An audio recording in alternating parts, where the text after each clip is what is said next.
In Chapter 1, we learned about the basic accounting equation.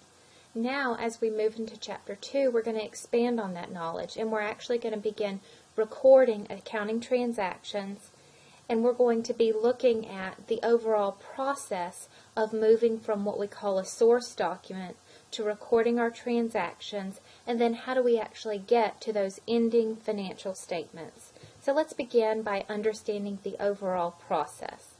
In the accounting process, we're simply identifying business transactions, and then we are recording those transactions in order to put together our financial statements.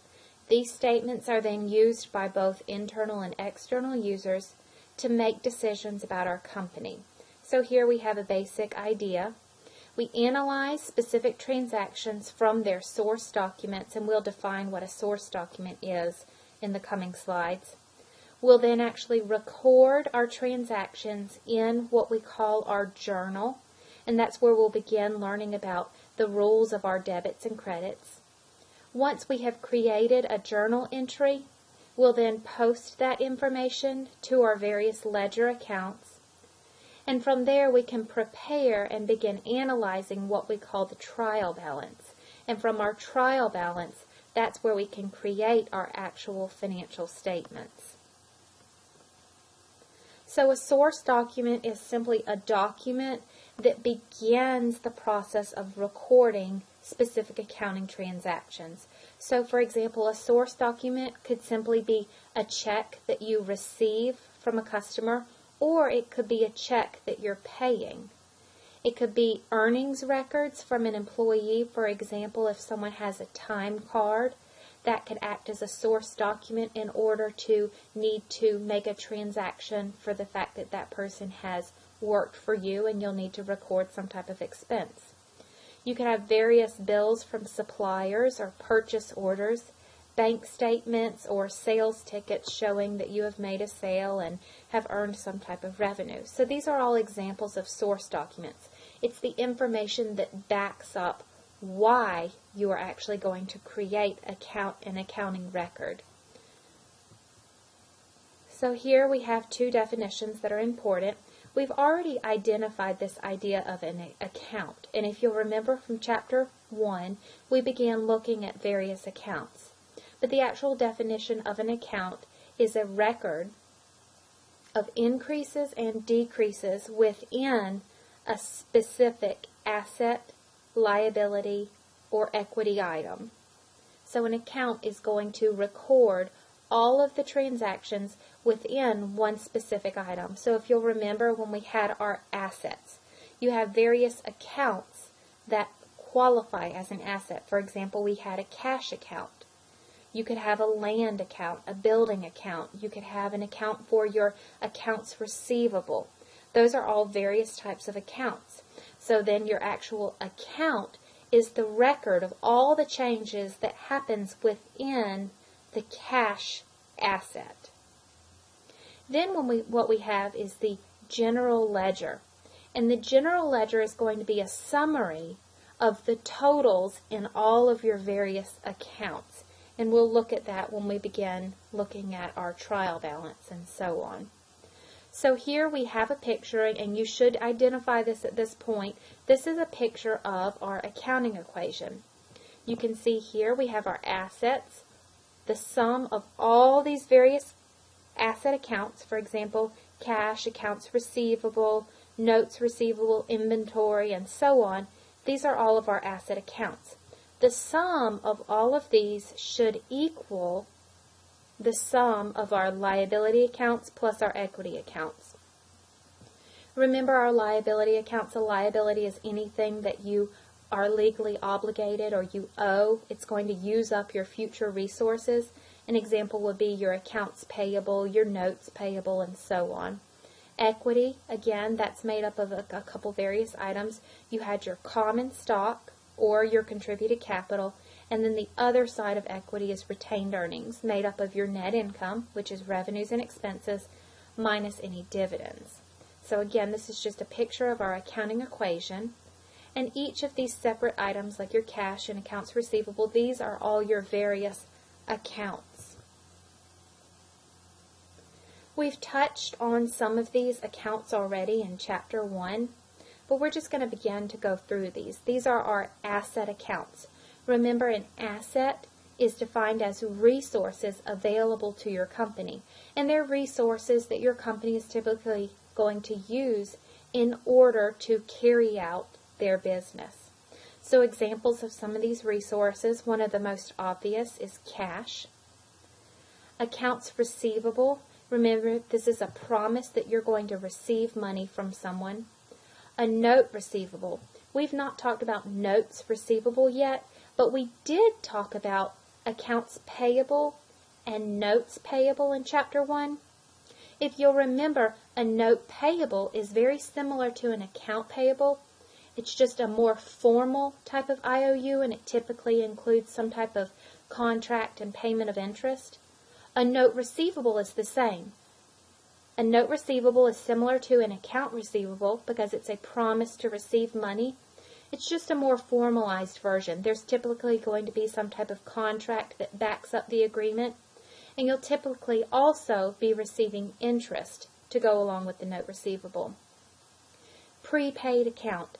This is something new. We have not talked about this yet, but let's go ahead and introduce this.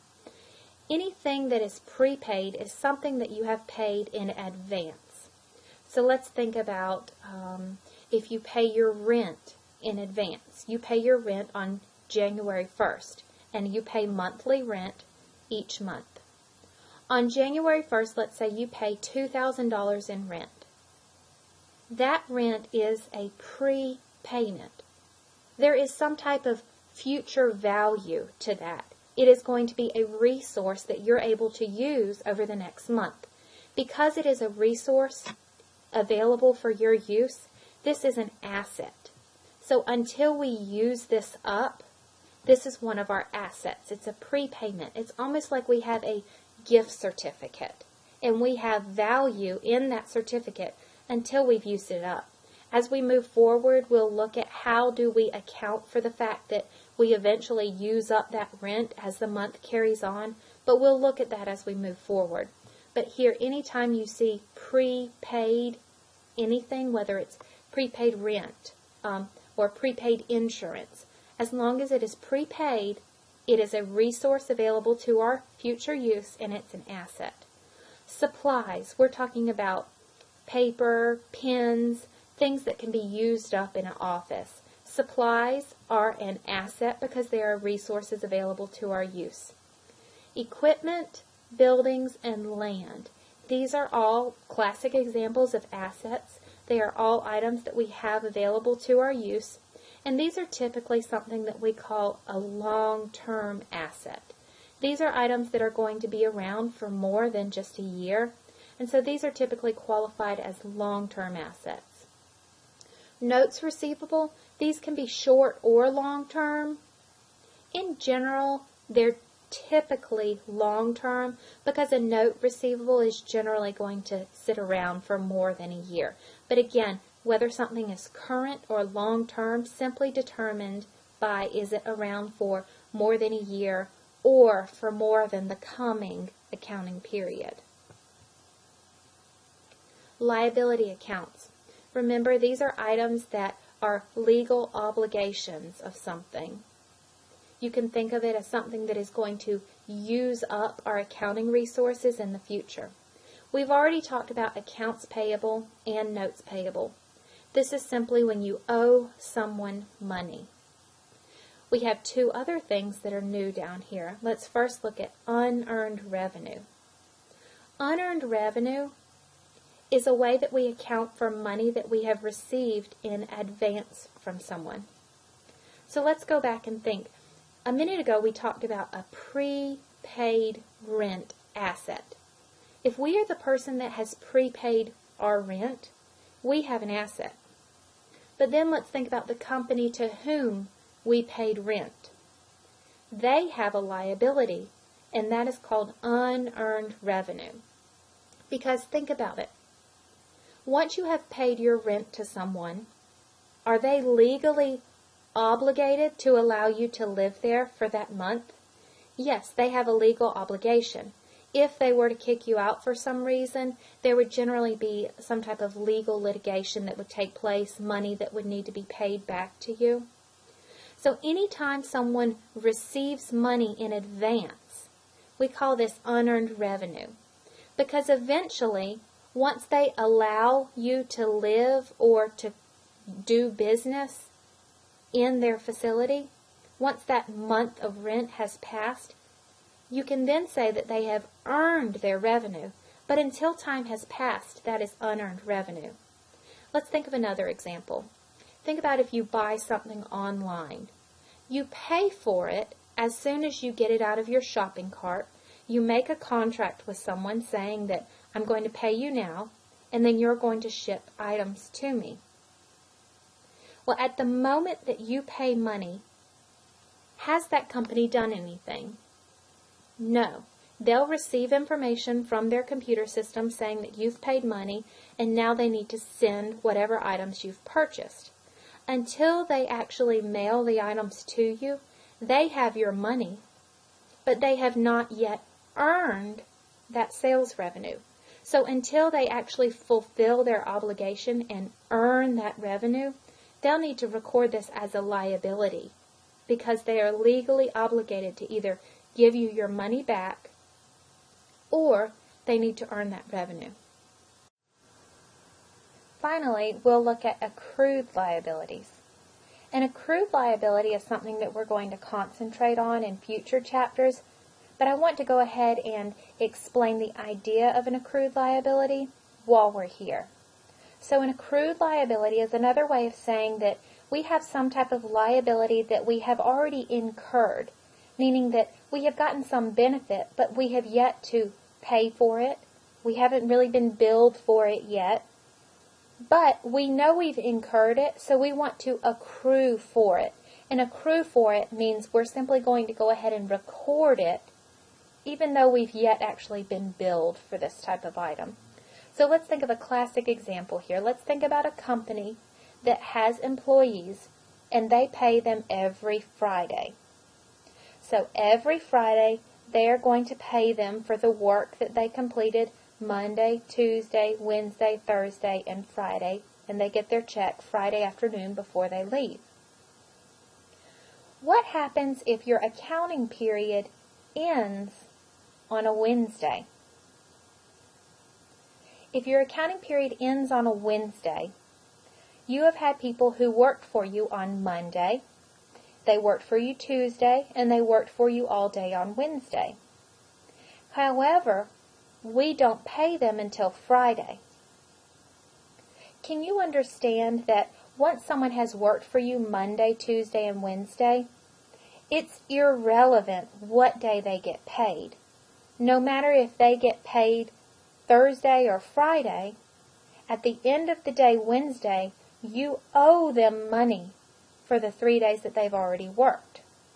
You are legally obligated to pay them. Now, your contract or your employment agreement with those people may say that we're not going to pay you until Friday. But your accounting records should show that you do have this legal obligation as of the end of the period, which is Wednesday. So the way we account for that is through our accrued liabilities. So when we close our books on Wednesday, we know that we owe people for 3 days' worth of work.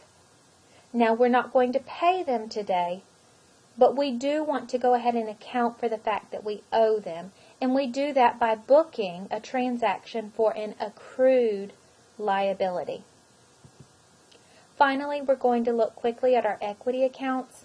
Nothing is new here. We've already talked about those. If you'll remember, equity is made up of 2 main categories. We've already said common stock, or if you're not a corporation, this would just be contributed capital. And the other main category is retained earnings. Revenue, expenses, and dividends are the 3 items that make up retained earnings. You can also think of retained earnings as being made up of 2 main items, and that is your net income and your dividends. Remember, net income is just the sum of your revenues minus your expenses. So here we just have another look. Again, this is our accounting equation. This is the expanded version here, just showing the breakout of our equity accounts. We're going to briefly go through this need to know exercise, even though in previous chapters we haven't gone through all of these, but I think it's worth going through and getting a little practice. So here we're asked to classify each of the following as assets, liabilities, or equity. The same way that I always say that it's a good idea to, anytime you're working homework or a quiz at this point, go ahead and take down a piece of paper and write down your accounting equation.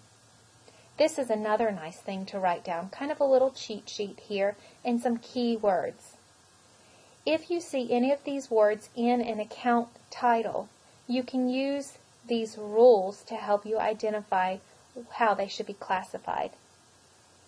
Prepaid always tells us that this is an asset because it is something we have prepaid and we have a future value for it. Receivable. This is something we are going to receive. So this is a resource that we're going to have in our future. This is always going to be an asset. On the other hand, if it's a payable, this is a liability. And if something is unearned, that means that we have some obligation we need to fulfill, and so it's a liability. So let's move through these quickly. Prepaid rent, this is an asset. Common stock, equity. Note receivable, along here with accounts receivable, these are both assets. Accounts payable here, also if notes payable were listed here, these are liabilities. Equipment, along with land, or if we had building, those are always assets. Interest payable. This is new. We haven't really talked about it yet, but here, by our keyword payable, we know that this is a liability. Unearned revenue, again, keyword is unearned. We have some type of legal obligation, therefore it's a liability. And finally here we have our prepaid insurance. Again, we have that keyword prepaid. It's an asset.